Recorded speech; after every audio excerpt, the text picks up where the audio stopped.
Halo semuanya, selamat datang di channel Cerita Film. Apa kabar teman-teman semuanya? Semoga kita semua selalu diberikan kesehatan setiap harinya ya. Dan jangan lupa tetap jaga kesehatan ya, karena kesehatan itu sangat penting. Baiklah, kali ini kita akan membahas alur cerita film yang rilis di tahun 2017, yaitu dari sebuah film yang berjudul The Whiskey Bandit.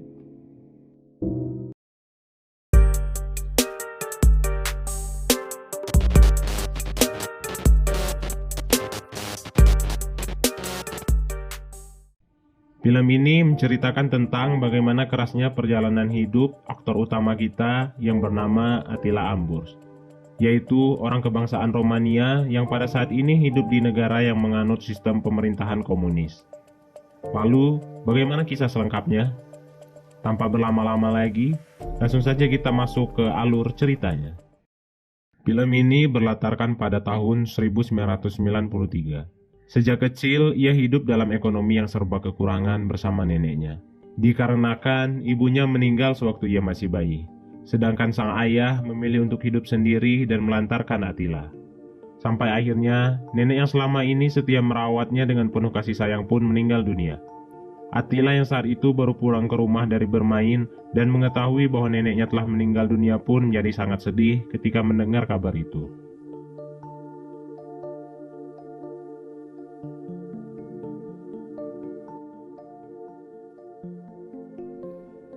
Setelah kematian sang nenek, ayah Attila pun tetap tak mau merawatnya dan memilih untuk memasukkan Attila ke sebuah sekolah asrama.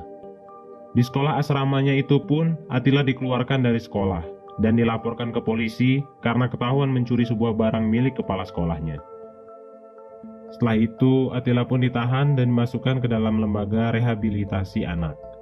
Di tempat itu, banyak para anak kriminal dari seluruh penjuru negeri Romania yang direhabilitasi di sana. Saat baru pertama kali masuk ke dalam selnya, semua teman selnya itu pun langsung memberikan ospek masuk pertama kali dengan meludahi Attila.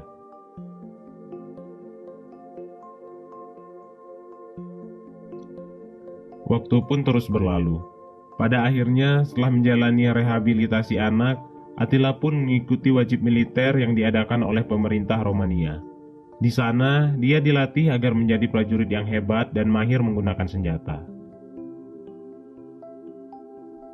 Sewaktu-waktu saat Attila sedang bertugas menjaga pos keamanan di kamp militer, ada dua orang kebangsaan Romania yang berusaha kabur dari sana.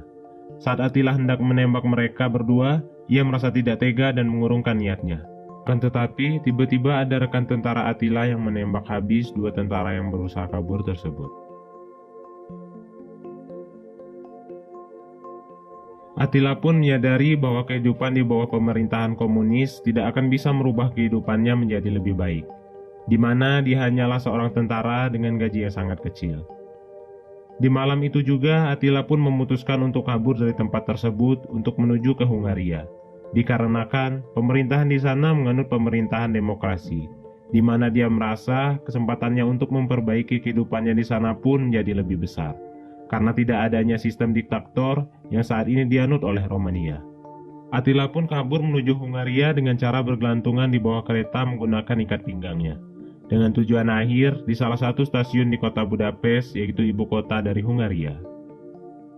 Setelah sampai di Hungaria, ia masih menggunakan seragam militer Hungaria dan langsung mencuci muka di toilet stasiun tersebut. Tiba-tiba, ada seseorang yang ingin masuk ke toilet dengan membawa koper besarnya. Dikarenakan pintu itu terlalu kecil, pria itu pun meninggalkan kopernya di luar toilet. Attila pun kemudian mencuri satu set baju dari koper milik pria tersebut untuk ia pakai. Kemudian, cerita pun berpindah ke tempat latihan tim hoki di kota itu. Terlihat di sini ada seorang pelatih hoki yang bernama Bota dan asisten pelatihnya yang bernama Gabor.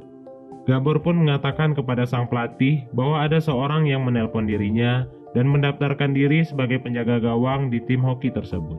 Tidak lama kemudian, Gabor pun menyuruh orang tersebut untuk datang ke tempat latihan. Ternyata, orang yang menelpon tersebut adalah Attila, dan Attila pun langsung memasuki lapangan dengan seragam lengkap sebagai penjaga gawang hoki. Dia pun menjalani tes yang diberikan oleh sang pelatih, tetapi hasilnya sangat tidak memuaskan.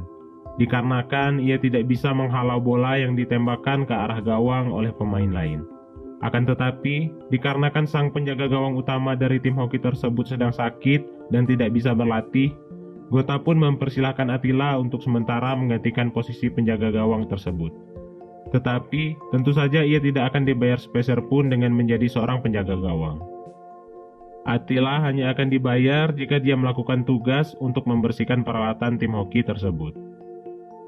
Gota kemudian meminjamkan salah satu kamar kos milik keluarganya untuk Attila tempati sementara waktu. Ia meminjamkan kamar itu kepada Attila dikarenakan ayah dari Gota merupakan orang dari Romania, sama seperti Attila. Setelah itu, Attila pun pergi ke kamar kos tersebut dengan menjalani harinya menjadi pengganti penjaga gawang utama dan petugas kebersihan di tim hoki tersebut.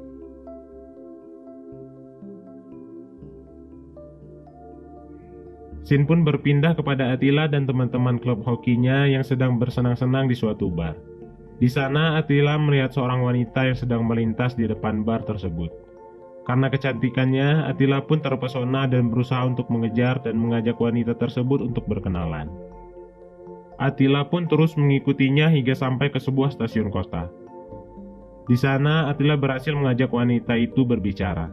Tetapi saat Attila menanyakan siapa nama wanita itu, sang wanita itu akan memberikan namanya jika mereka bertemu lagi. Dan setelah itu, sang wanita itu pun langsung masuk ke dalam kereta yang akan segera berangkat. Saat kereta tersebut berangkat, Attila pun sontak langsung berlari dari stasiun tersebut untuk menuju stasiun berikutnya, guna menemui wanita tersebut lagi agar bisa mengetahui siapa nama wanita itu. Usaha Attila pun tidak sia-sia, dikarenakan dia berhasil sampai di stasiun tujuan kereta tersebut sesaat sebelum kereta yang dinaiki wanita itu sampai ke stasiun itu.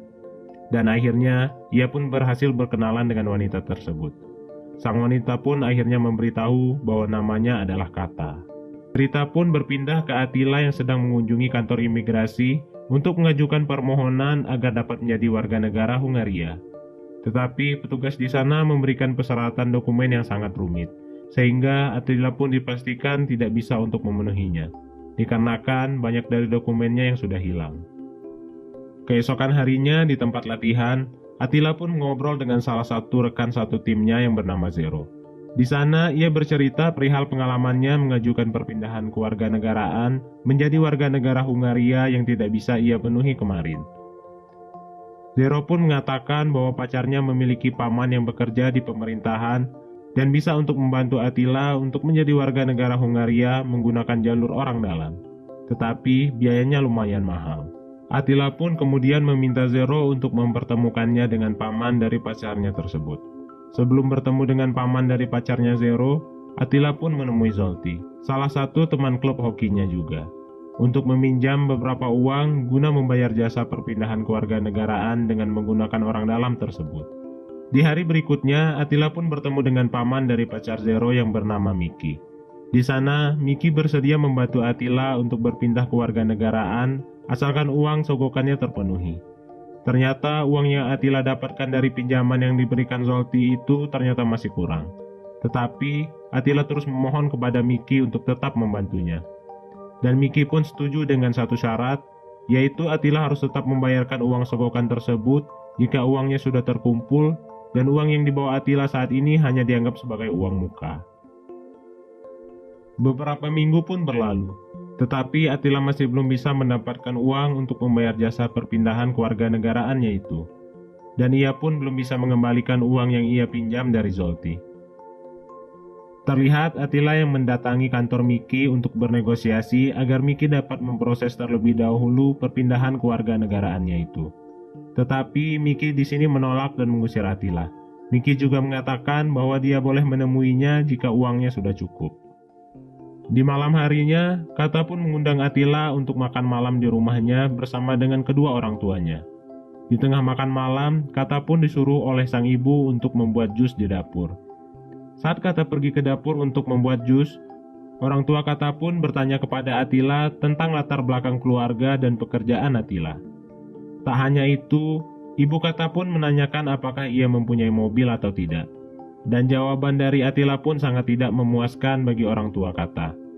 Dikarenakan dia hanya bekerja sebagai petugas kebersihan di sebuah tim hoki. Sedangkan Kata adalah seorang mahasiswi di salah satu universitas bergengsi di kota tersebut, dan berasal dari keluarga yang mapan. Orang tua Kata pun menganggap bahwa Atila tidak pantas untuk berpacaran dengan anaknya. Saat Kata kembali ke meja makan, ternyata Atila sudah pergi dari sana. Di tengah perjalanan pulang, Atila melewati sebuah bar. Di sana dia melihat seorang om-om yang sedang bersenang-senang sambil menghamburkan uang dengan beberapa gadis penghibur. Atila pun ingin bisa memiliki uang seperti orang tersebut. Karena jika ia memiliki banyak uang, maka dia akan lebih dihormati dan dihargai oleh orang tua dari Kata. Keesokan harinya, saat Atila berangkat menuju tempat latihan untuk bersih-bersih, tidak sengaja dia melewati sebuah kantor pos. Di sini terlihat bahwa Atila sedang merencanakan sesuatu secara spontan di dalam benaknya. Ia pun kemudian masuk ke dalam kantor pos tersebut untuk melihat suasana serta situasi dengan berpura-pura mengisi formulir survei yang tersedia di sana. Setelah dirasa suasana di kantor pos tidak terlalu ramai pada saat pagi hari, dan juga tidak ada security serta memungkinkan untuk dilakukannya perampokan, Atila pun pergi dari kantor pos itu dan menuju ke sebuah pasar di pusat kota itu. Di sana, Atila berjalan-jalan sembari mencari rambut palsu dan juga pistol mainan yang akan dia gunakan untuk merampok kantor pos tersebut. Sebelum beraksi, Atila pun merapikan rambut palsu tersebut di kamar kosnya. Waktu pun berpindah di pagi hari. Saat itu, Atila sudah menggunakan peralatan serta atribut dan pakaian yang ia siapkan untuk melancarkan rencananya untuk merampok. Sebelum beraksi, tidak lupa dia meminum miras untuk mengurangi nervousnya. Dikarenakan ini baru pertama kalinya dia melakukan perampokan. Setelah itu, Atila pun berangkat menuju kantor pos tersebut. Sesampainya di kantor pos, ia langsung melancarkan aksi perampokannya. Akan tetapi, terlihat perampokan yang Atila lakukan agak canggung dikarenakan dia tidak pernah merampok sama sekali. Tapi pada akhirnya, Atila pun berhasil menakuti pegawai kantor pos itu dengan pistol mainan yang ia bawa. Kemudian ia mengunci mereka ke dalam sebuah ruangan dan mengambil uang dari dalam kantor pos tersebut. Setelah itu, Atila langsung kabur dari kantor pos tersebut dan pergi menuju rel kereta api, sembari ia melepaskan baju yang ia gunakan untuk merampok. Sesampainya di dalam kamar kos, Atila pun langsung menghitung jumlah uang hasil rampokannya itu. Uang tersebut jumlahnya lumayan banyak. Kemudian Atila pun menyimpan uang tersebut di tempat yang aman. Uang itu pun kemudian digunakan untuk bersenang-senang, mulai dari berjudi di kasino, menraktir teman-teman klubnya untuk mabuk-mabukan di bar, membeli sebuah mobil, mengembalikan uang pinjamannya kepada Zolti, dan juga membayar sisa kekurangan yang diminta oleh Miki, guna melancarkan proses perpindahan kewarganegaraan Atila menjadi kewarganegaraan Hungaria melalui bantuan Miki. Setelah itu, Atila dengan menaiki mobil barunya itu pergi menjemput Kata di kampusnya. Pada awalnya, Kata pun marah kepada Atila dikarenakan Atila menghilang setelah makan malam di rumah Kata waktu itu. Tetapi Atila pun berkata bahwa ia terpaksa melakukan itu dikarenakan ia mengira bahwa Kata menuruti perkataan orang tuanya untuk pergi menjauhinya. Kemudian Atila pun memberikan hadiah kepada Kata. Hadiah itu berupa kalung emas dengan gantungan berbentuk hati. Kata pun terharu dengan hadiah yang diberikan Atila kepadanya, dan langsung mencium Atila sebagai tanda ucapan terima kasih kepada Atila. Di malam harinya, Atila mengajak Kata untuk makan malam di tempat yang mewah dan bergengsi di kota itu. Di sana, Kata pun bertanya kepada Atila, dari mana Atila mendapatkan semua uang tersebut. Atila pun kemudian menjawab bahwa ia mendapatkan semua uang itu dari hasil berbisnis kulit beruang. Di hari selanjutnya, sebelum Atila pulang menuju kosnya dari tempat latihan hoki, ia pun ditanya oleh beberapa temannya, dari mana ia mendapatkan uang tersebut untuk membeli mobil yang saat ini ia gunakan. Dan Atila pun menjawab bahwa ia berbisnis impor kulit beruang, sama seperti apa yang ia sampaikan kepada Kata. Sesampainya di tempat kos, terlihat Atila yang duduk di depan oven tempat ia menyimpan uang hasil rampokannya sambil menegak sebotol minuman di tangannya. Di dalam oven tersebut, terlihat uang hasil rampokannya sudah mulai habis dan hanya tersisa satu gepok saja. Keesokan harinya, dikarenakan uang hasil rampokannya sudah mulai habis, ia pun melakukan perampokan lagi. Kali ini, Atila kembali merampok kantor pos dengan menaiki sebuah motor berwarna hitam untuk melancarkan aksinya tersebut. Sesampainya di depan kantor pos, Atila langsung memarkirkan motornya dan langsung masuk ke dalam kantor pos untuk melakukan perampokan. Akan tetapi, tanpa ia sadari, bahwa ia sedang diawasi oleh seorang security yang sedang makan di atas motornya yang berada di seberang jalan. Security itu ternyata terus memperhatikan gerak-gerik Attila hingga ia keluar dari kantor pos tersebut, dan alarm tanda bahwa telah terjadinya perampokan pun berbunyi. Sontak Attila pun kaget dikarenakan dirinya tidak menyadari bahwa ada security di seberang jalan. Attila pun bergegas kabur dari tempat itu menggunakan motor metiknya. Sedangkan sang security itu terlihat kesulitan untuk menghidupkan motornya. Namun sial, ketika baru beberapa meter dari lokasi tempat ia melakukan perampokan, tiba-tiba Attila pun tertabrak sebuah mobil yang sedang melintas. Beruntung Attila masih bisa bangkit dan langsung menuju motornya untuk melanjutkan pelarian. Sang security pun kemudian berhasil menghidupkan motornya dan langsung bergegas mengejar Attila. Hingga terjadi aksi kejar-kejaran antara mereka berdua. Attila berusaha untuk meloloskan diri dari kejaran sang security itu dengan cara melewati lorong gedung, jalan sempit, hingga menuju ke stasiun kereta api di bawah tanah. Di stasiun bawah tanah itu pun Attila akhirnya terjatuh dari motor metiknya dikarenakan motornya tergelincir. Attila pun langsung berlari meninggalkan motornya itu dan langsung melompat ke sebuah sungai hingga ia berhasil lolos dari kejaran security yang sepertinya tidak bisa berenang, dikarenakan sang security tidak lagi mengejar Attila. Setelah berhasil melakukan perampokan untuk kedua kalinya, Attila pun kemudian melakukan banyak perampokan berikutnya, hingga ia mendapatkan julukan sang perampok whisky, atau The Whiskey Bandit. Dikarenakan setiap sebelum ia melakukan aksi perampokan, Attila selalu meminum minuman keras berjenis whisky terlebih dahulu, sehingga orang-orang yang sudah dirampok oleh Attila selalu mencium aroma whisky. Dari hasil rampokannya itu membuat Attila memiliki uang yang sangat banyak. Dengan uang itu, Attila kembali menghabiskan uangnya untuk bersenang-senang, seperti berjudi di kasino, mabuk-mabukan, bersenang-senang di klub malam, memakan makanan mahal, membelikan kata sebuah mobil sport, dan juga mengajak kata liburan ke banyak negara di seluruh dunia. Suatu saat di tempat latihan hoki, Attila pun datang terlambat. Karena hal itu, ia dimarahi oleh sang pelatih dan mengatakan kepada Attila bahwa jangan sampai datang terlambat lagi. Setelah itu, sang pelatih pun mengenali anaknya yang bernama Gaza kepada Attila. Di keesokan harinya, tim hoki Attila pun bertanding dengan tim lain. Di sini terlihat kericuhan dikarenakan suatu hal. Saat terjadi kericuhan, Attila pun menjadi sasaran permainan lawan. Mengetahui Attila menjadi sasaran permainan lawan, Gaza, anak dari sang pelatih, pun datang membantu Attila, yang pada akhirnya Attila pun mempercayai Gaza. Setelah kejadian itu, kemudian Attila pun menceritakan kepada Gaza bahwa ia adalah sosok di balik nama The Whiskey Bandit. Tidak hanya itu, Attila juga mengajak Gaza untuk melakukan aksi perampokan berikutnya. Gaza pun terlihat antusias dan sangat siap diajak beraksi oleh Attila. Setelah itu, Attila pun menyampaikan peraturan keras yang tidak boleh mereka langgar saat mereka beraksi, yaitu menembak korban yang mereka rampok. Gaza pun kemudian menyetujui peraturan tersebut. Di hari berikutnya, mereka berdua pun mulai beraksi di sebuah bank yang cukup besar. Di sana terlihat ada seorang security yang sedang membukakan pintu untuk nasabah yang hendak keluar. Tiba-tiba Attila dan Gaza pun menobrak masuk ke bank tersebut dan menodongkan pistol ke security tersebut. Di mana pembagian tugas dalam perampokan kali ini adalah Attila yang memasuki brankas penyimpanan uang, sedangkan Gaza yang bertugas untuk memastikan para sandera tidak berteriak dan membunyikan alarm. Sang security yang ditodong pistol tadi pun ternyata tidak takut kepada Gaza. Dia terus berdiri walaupun Gaza terus berteriak agar security itu tiarap seperti para sandera lain, sembari Gaza menodongkan pistol ke arah pria tersebut. Gaza pun berteriak kepada Attila agar ia cepat mengambil uang di dalam brankas. Saat selesai mengambil uang di dalam brankas, Attila pun meninggalkan botol whisky di dalam brankas tersebut, sebagai tanda bahwa yang telah merampok bank tersebut adalah The Whiskey Bandit. Setelah berhasil melakukan perampokan tersebut, di malam harinya mereka berdua pun pergi berpesta di sebuah klub malam. Keesokan harinya setelah latihan hoki, Attila melihat Gaza bercanda dengan timnya, dengan memperagakan adegan tembak-menembak. Ia mengira bahwa Gaza bercerita perihal perampokan kemarin yang ia lakukan bersama Gaza. Sampai pada akhirnya, Attila menarik Gaza ke sebuah lorong loker dan menanyakan perihal kecurigaannya tersebut.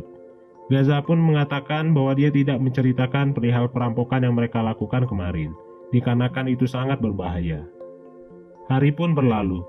Attila dan Gaza kali ini merencanakan perampokan ke bank yang paling besar yang berada di kota itu. yaitu Bank of Hungaria.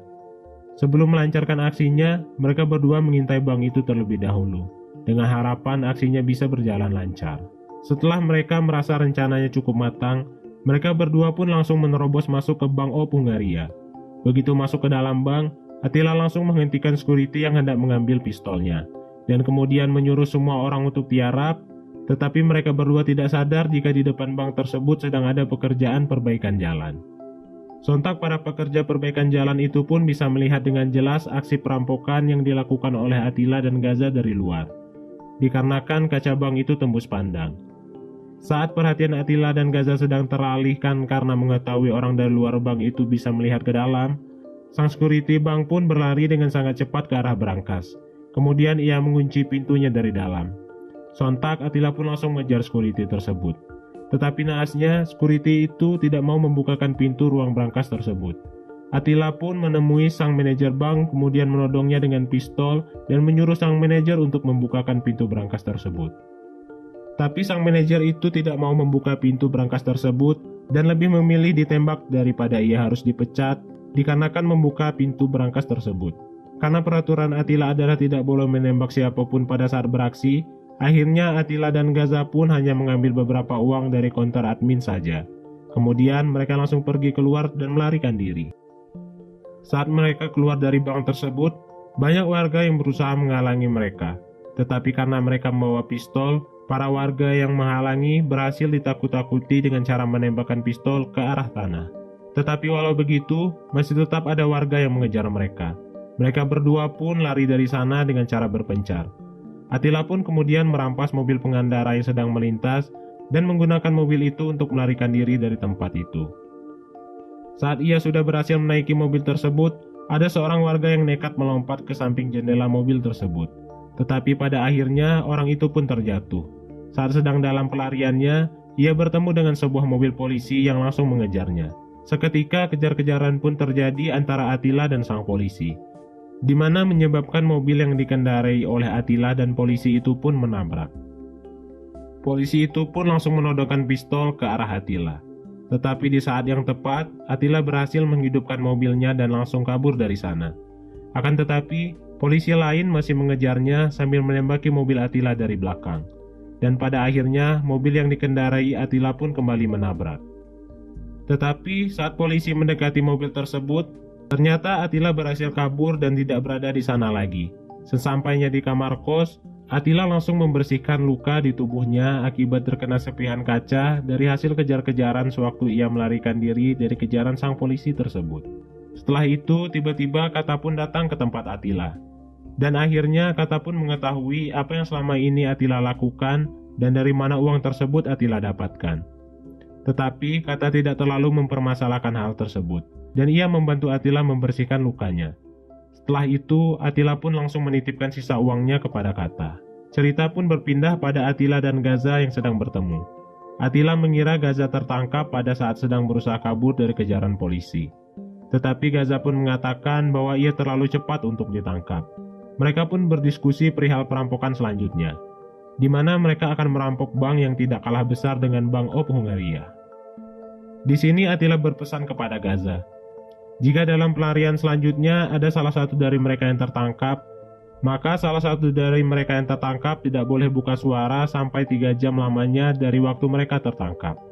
Dikarenakan salah satu dari mereka yang berhasil lolos akan melarikan diri menuju Romania. Jarak untuk melintasi perbatasan Hungaria dan Romania adalah 3 jam. Kemudian Gaza pun menyetujui hal tersebut. Akhirnya perampokan kedua pun mereka laksanakan. Di dalam bank, Attila menyuruh security untuk mengunci pintu bank tersebut, agar tidak ada yang masuk saat Attila dan Gaza sedang melancarkan aksi perampokannya. Kali ini Attila berhasil masuk ke ruangan brankas, dan ternyata ada uang yang lumayan banyak di sana. Sedangkan Gaza mengawasi para sandera di luar ruangan brankas. Saat Attila sedang memasuki uang ke dalam tas yang ia bawa, Gaza pun menyadari bahwa alarm perampokan sudah berbunyi, dan segera menyuruh Attila untuk keluar dari ruangan brankas untuk segera kabur. Saat mereka berdua hendak keluar dari bank tersebut, ternyata pintu tersebut terkunci. Dikarenakan di awal mereka melakukan perampokan tadi, Attila menyuruh security untuk mengunci pintu agar tidak ada yang masuk. Mereka berdua pun sudah tidak ada waktu untuk kembali ke dalam bank dan menyuruh security itu untuk membukakan pintu. Tidak lama setelah itu, polisi pun sampai di depan bank dan menodongkan senjata mesin ke arah Attila dan Gaza. Dikarenakan mereka terjebak oleh pintu yang terkunci, Attila pun kemudian menembak pintu tersebut yang sontak membuat semua polisi yang sudah datang langsung berlindung, di mana mereka mengira bahwa Attila sedang menembaki mereka. Setelah itu, Attila dan Gaza pun berlari sekecang-kencangnya dari sana, dan kemudian mereka menaiki sebuah taksi. Polisi kemudian melakukan blokade jalan di seluruh kota itu. Saat mereka sudah dalam perjalanan menggunakan taksi, ternyata jalanan yang mereka lalui sudah diblokade. Akhirnya mereka berdua memutuskan untuk melarikan diri dengan cara berlari. Attila pun berhasil kabur, akan tetapi nasib sial menimpa Gaza yang membuatnya tertangkap oleh polisi itu. Dikarenakan mengetahui Gaza tertangkap, Attila segera pulang ke kosannya. Kemudian membawa beberapa barang dan segera kabur dari Romania. Gaza yang tertangkap pun dibawa ke kantor polisi. Di kantor polisi itu terlihat ada inspektur polisi yang bernama Bartos. Ia meminta Gaza untuk segera bersuara perihal dengan siapa yang melakukan perampokan. Tetapi Gaza hanya diam saja saat diinterogasi. Polisi itu pun akhirnya memanggil beberapa temannya untuk memukuli Gaza agar ia mau berbicara. Akan tetapi Gaza tetap tidak mau berbicara meskipun sudah dipukuli. Malah dia hanya bertanya pukul berapa saat ini. Mengetahui bahwa Gaza menunggu waktu untuk berbicara, sang polisi itu pun menyuruh polisi lainnya untuk memajukan jam menjadi 2 jam lebih cepat di ruangan interogasi lainnya. Kemudian ia mematikan lampu di ruangan interogasi Gaza selama 30 menit dengan harapan di dalam gelap Gaza tidak menyadari sudah berapa lama dia berada di sana. Setelah itu, ia membawa Gaza ke ruangan interogasi lain yang jamnya sudah dimajukan menjadi 2 jam lebih cepat. Saat Gaza menanyakan jam, sang polisi itu pun menyuruh Gaza untuk melihat sendiri jam yang terletak di dinding di ruangan tersebut. Setelah itu, cerita pun berpindah ke Attila. Terlihat bahwa Attila sudah sampai di perbatasan dan akan melintas. Ia menyerahkan identitasnya kepada petugas di sana. Tiba-tiba petugas itu pun menodongkan pistol dan menahannya, yang menunjukkan bahwa rencana dari sang polisi itu pun berhasil untuk mengelabui Gaza. Akhirnya Attila berhasil dibawa kembali ke pusat kota. Di sana ia dijenguk oleh Kata, yang dimana pada saat mereka bertemu terakhir kali, Attila memberikan satu tas berisikan uang kepada Kata. Di sini Attila meminta kepada Kata untuk membantunya dengan mencarikan pengacara menggunakan uang yang pernah ia titipkan kepada Kata. Akan tetapi uang tersebut sudah habis digunakannya untuk berpoya-poya, yang dimana setelah itu Kata pun pergi meninggalkan Attila seorang diri. Setelah itu Attila pun diinterogasi oleh polisi yang bernama Bartos. Ia menuntut Attila dengan kejahatan perampokan dan percobaan penembakan kepada polisi. Tetapi Attila pun menyangkal bahwa ia tidak pernah mencoba untuk menembak polisi. Ia pun menjelaskan bahwa ia melakukan penembakan pada saat kabur itu bukan untuk menembaki polisi, melainkan untuk memecahkan kaca pintu bank yang sedang terkunci, agar mereka berdua saat itu bisa keluar dari sana. Tetapi polisi itu tetap menuntut Attila dengan percobaan penembakan terhadap polisi. Di sini juga terlihat bahwa ada beberapa kabel di ruangan interogasi tersebut, yang dimana kabel itu adalah kabel komputer. Attila kemudian dipindahkan ke dalam selnya, dan keesokan harinya penjaga sel memindahkan Attila dari selnya ke ruangan tanpa atap, dengan tujuan agar Attila bisa berjemur di bawah sinar matahari. Tetapi kesempatan itu digunakan Attila untuk kabur dari sana. Ternyata Attila sudah mencuri kabel komputer yang ada di ruangan interogasi waktu itu. Kemudian kabel itu dia gunakan sebagai alat bantu untuk melarikan diri dari dalam penjara tersebut. Akhirnya Attila pun berhasil kabur dan lolos dari penjara tersebut, hingga membuat polisi di sana pun langsung bergegas mencari tahu keberadaan Attila. Setelah 1 minggu pelarian, akhirnya The Whiskey Bandit pun tertangkap kembali oleh polisi. Ia kemudian mendapatkan hukuman kurungan selama 17 tahun, dan kemudian ia hanya menjalankan hukuman selama 12 tahun. Yang dimana setelah itu dia dibebaskan pada tahun 2012. Setelah kebebasannya, ia kemudian melanjutkan hidupnya dengan berjualan di pasar malam. Dan film pun selesai.